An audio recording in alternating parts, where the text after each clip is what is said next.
Good morning, students. Today we will start our new chapter number 9, negative and interrogative sentences. Negative means नकारात्मक and interrogative means प्रश्नवाचक।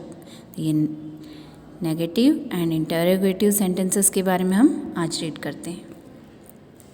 First we read the definition of sentence, जो कि आपने first chapter में read किया है।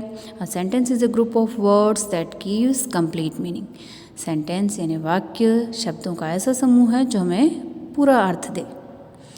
देखिए, बिना अर्थ वाले सेंटेंसेस नहीं होते हैं, जो कंप्लीट मीनिंग देते हैं वही सेंटेंस होते हैं। देखिए, मीनिंग के बेस पर यानी अर्थ के आधार पर ये डिफरेंट टाइप्स ऑफ सेंटेंसेस होते हैं। For example assertive, exclamatory, imperative and interrogative. और इनकी आपने मीनिंग भी पहले सेंटेंस वाले चैप्टर में समझ लिए थे। तो आज हम इनके डिक्लेरेटिव सेंटेंस है उसके बारे में रीड करते हैं। डिक्लेरेटिव सेंटेंस जो कि सूचना देने वाले वाक्य होते हैं, जिनसे हमें कोई सूचना मिलती है। इसकी डेफिनेशन देखते हैं। Declarative sentence make a simple statements और स्टेट्स अ फैक्ट्स और एन ओपिनियन। देखिए, ये एक सिंपल स्टेटमेंट्स होते हैं, यानी कथन होता है जिससे हमें कुछ पता चलता है, इन्फॉर्मेशन मिलती है, कोई सूचना मिलती है। और स्टेट्स ऑफ फैक्ट्स, ये हमें कोई घटना के बारे में बताते हैं। और एन ओपिनियन, या फिर हमें कोई राय के बारे में बताते हैं। And it ends with a full stop, और ये फुल स्टॉप पर ख़त्म होते हैं। देखिए, डिक्लेरेटिव सेंटेंस जिन्हें हम असर्टिव भी बोलते हैं, और इनके दो सब पार्ट्स होते हैं, अफर्मेटिव एंड नेगेटिव। देखिए, अफर्मेटिव जो कि पॉजिटिव डिक्लेरेटिव सेंटेंस होते हैं, एंड नेगेटिव जो कि नेगेटिव डिक्लेरेटिव सेंटेंस होते हैं। यानी नेगेटिव मीन्स नकारात्मक वाक्य होते हैं, और अफर्मेटिव सकारात्मक वाक्य होते हैं। जो हमें नकारात्मक मीन्स जो हमें नेगेटिव मीनिंग दे, यानी ना नहीं वाले सेंटेंस होते हैं। तो ये इनको हम इंडिकेटिव सेंटेंस भी कहते हैं।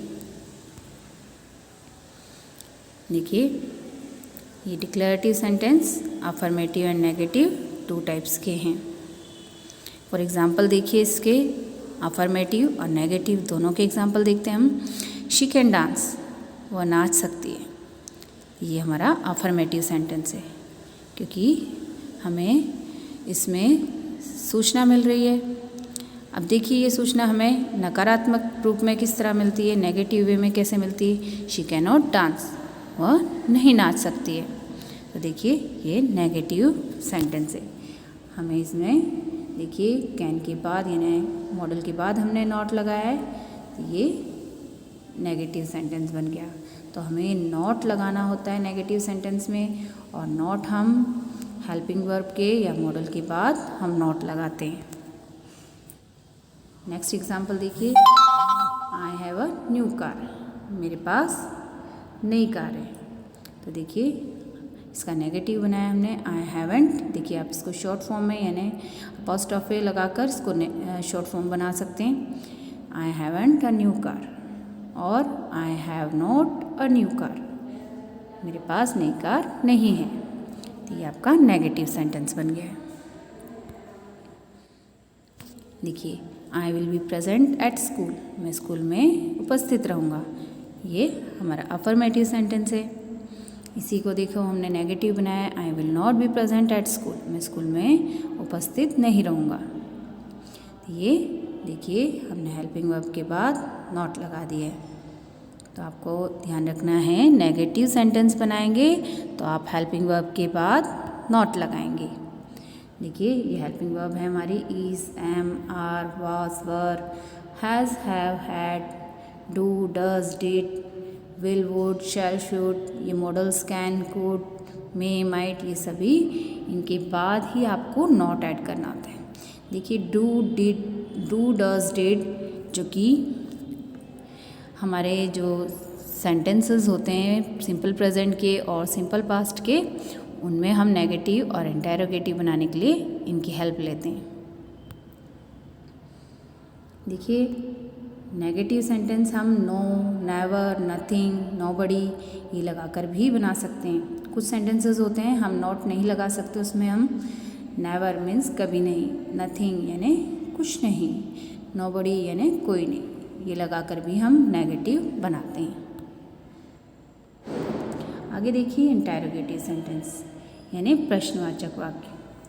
देखिए इसमें क्वेश्चन पूछा जाता है, जिसमें हम किसी से कुछ प्रश्न पूछते हैं, वही प्रश्नवाचक यानी इंटरोगेटिव सेंटेंस होते हैं।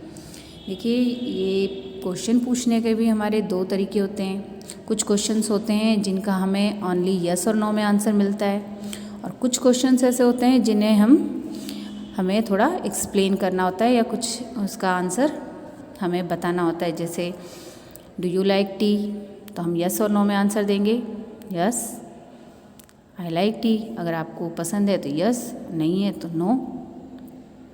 अगर ये पूछा जाए व्हाट डू यू लाइक, तो आपको क्या पसंद है, तो अब आपको इसको थोड़ा एक्सप्लेन करके आंसर देना होगा कि आपको क्या पसंद है, बताना होगा कि आई लाइक टी या आई लाइक कॉफ़ी, या जो भी आपको पसंद है आप बताएंगे। तो ये दो तरीके से आपके क्वेश्चंस बनते हैं। तो जो यस और नो वाले क्वेश्चंस होते हैं उनमें आपको हेल्पिंग वर्ब आगे लानी होती है। फॉर एग्जांपल देखिए ये अफर्मेटिव है, आई एम अ टीचर, मैं एक शिक्षक हूँ। इसको आपने इंटरोगेटिव बनाया, एम आई अ टीचर, क्या मैं शिक्षक हूँ। देखिए आप जब क्लास में आते हैं अपनी टीचर से पूछते हैं ना, मैं आई कम इन सर और मैं आई कम इन मैम, तो ये आपको यस और नो में इसका आंसर मिलता है। देखिए एग्जांपल्स देखिए, यू आर अ स्टूडेंट, आप एक विद्यार्थी हैं। देखिए आर हमने सब्जेक्ट से पहले लाना होता है, तो आप क्वेश्चन बनाएंगे तो हेल्पिंग वर्ब की प्लेस कहाँ होगी, सब्जेक्ट से पहले, और आपका क्वेश्चन बन जाएगा आर यू अ स्टूडेंट, क्या तुम एक विद्यार्थी हो। ही इज़ योर हस्बैंड, वह आपका पति है। देखिए इज़ ही योर हस्बैंड, क्या वह आपका पति है। देखिए हेल्पिंग वर्ब हम आगे ले आए, ये देखिए, तो हेल्पिंग वर्ब आगे होती है, आगे लग जाती है, यानी सब्जेक्ट से पहले लग जाती है, तो हमारा क्वेश्चन बन जाता है, इंटरोगेटिव सेंटेंस होता है। नेक्स्ट एग्जांपल देखिए, आई विल कम टुमारो, मैं कल आऊँगा। विल आई कम टुमारो, क्या मैं कल आऊँगा। नेक्स्ट देखिए, ही डाइड ऑफ कैंसर, वह कैंसर से मर गया। Did he die of cancer, क्या वह कैंसर से मर गया। देखिए इसमें हमने डिड लगाया है। देखिए यहाँ पे हेल्पिंग वर्ब नहीं है, तो हमने यहाँ पे क्या लगाया है, डिड। तो कुछ सेंटेंस ऐसे होते हैं जिनमें हेल्पिंग वर्ब नहीं होती, जो कि simple present and simple past के सेंटेंस होते हैं। उनमें हम डू, डिड, डस को यूज़ करते हैं नेगेटिव बनाने के लिए भी और इंटरोगेटिव बनाने के लिए भी। देखिए ये हेल्पिंग वर्ब हैं जो कि अभी हमने नेगेटिव सेंटेंसेस में भी रीड की थी। इन्हें हम सब्जेक्ट से पहले पुट कर देते हैं तो हमारा क्वेश्चन बन जाता है, और इनके बाद अगर हम नॉट लगाते हैं हेल्पिंग वर्ब के बाद तो हमारा नेगेटिव सेंटेंस बन जाता है। देखिए कुछ क्वेश्चंस ऐसे होते हैं जिनमें हमें यस और नो का आंसर नहीं मिलता है, और हेल्पिंग वर्ब को हमें आगे ना लगाकर उसको थोड़ा एक्सप्लेन करके आंसर देना होता है। जैसे देखिए व्हाट मीन्स क्या, इसमें हमें बताना होता है, नाम बताना होता है चीज़ का, वस्तु का जिसके बारे में पूछा है। वाई पूछा है क्यों, तो हमें कारण यानी रीज़न देना होता है कि क्यों। हाउ मीन्स कैसे, तो हमें मेथड बताना होता है कि वो काम हमने कैसे किया। वैन यानी कब, समय के बारे में बताना होता है। वर मीन्स कहाँ, हमें स्थान के बारे में, जगह के बारे में बताना होता है। विच मीन्स कौन सा, यानी कौन सी वस्तु, व्यक्ति या कौन सी जगह के बारे में बात हो रही है। हु मीन्स कौन, तो कौन व्यक्ति है उसके बारे में बताना होता है हमें। हुज़ मीन्स किसका, यानी वो चीज़ किसकी है ये बतानी होती है। हु मीन्स किसे या किससे, इसमें भी हमें व्यक्ति के बारे में बताना होता है। तो ये हमारे आंसर इसमें यस और नो में नहीं होते, ये WH फैमिली के क्वेश्चंस होते हैं। देखिए for example, why do you eat all the time, आप हमेशा सारा टाइम क्यों खाते रहते हैं। तो इसका आंसर आप I eat all the time because, reason बताएंगे, बिकॉज आई एम हंग्री। तो ये रीज़न देते हैं हम इसमें वाई के क्वेश्चन में। हाउ कैसे, how do you make T, तो हमें मेथड बताना होता है कि हम टी कैसे बनाते हैं। When do you make tea, आप टी कब बनाते हैं, यानी चाय कब बनाते हैं, तो आपको समय बताना होता है। I make tea in the morning. Where do you make tea, आप कहाँ बनाते हैं, तो I make tea in the kitchen. ये इन क्वेश्चंस के आंसर हमें एक्सप्लेन करके देने होते हैं। देखिए ये कुछ सेंटेंस जो इनकी हेल्पिंग वर्ब नहीं होती उन्हें हम नेगेटिव डू, डज और डिड लगा के बनाते हैं। देखिए सिंपल प्रेजेंट के सेंटेंस होते हैं ये, जिसमें हमें वर्ब की फर्स्ट फॉर्म मिलती है या वर्ब की फर्स्ट फॉर्म में एस और ई एस मिलता है। जो सिंगुलर सब्जेक्ट है उसमें वर्ब में एस और ई एस लगा होता है, तो उसे हम डज नॉट लगाकर नेगेटिव बनाते हैं। For example he writes a letter, ये अफर्मेटिव सेंटेंस है कि वह पत्र लिखता है। He does not write a letter, वह पत्र नहीं लिखता है, ये नेगेटिव बन गया है। देखिए सब्जेक्ट के बाद हम डज नॉट ऐड कर देंगे और राइट्स में से एस हटा देंगे, ये आपको ध्यान रखना है। इसी ढंग से आप इसको इंटेरोगेटिव बनाते हैं, ये डू, डज और डिड आगे लेके आते हैं। तो ये देखिए इसमें वर्ब में एस और एस है, तो हम डज आगे लेके आएंगे सब्जेक्ट से पहले। Does he write a letter, क्या वह पत्र लिखता है। देखिए इसमें से भी राइट में से हमने एस हटा दिया है। इस ढंग से आप इसको नेगेटिव और इंटेरोगेटिव बना सकते हैं। देखिए अगर प्लूरल सब्जेक्ट हो या देखिए आई है, तो आई के साथ भी हम वर्ब की फर्स्ट फॉर्म यूज़ करते हैं, इसमें एस और एस नहीं लगाते। तो इसको हम डू लगाकर नेगेटिव बनाएंगे। I do not write a letter, मैं पत्र नहीं लिखता हूँ। इसी ढंग से क्वेश्चन बनाएंगे तो डू को हम सब्जेक्ट से पहले ले आएंगे। Do I write a letter. Okay.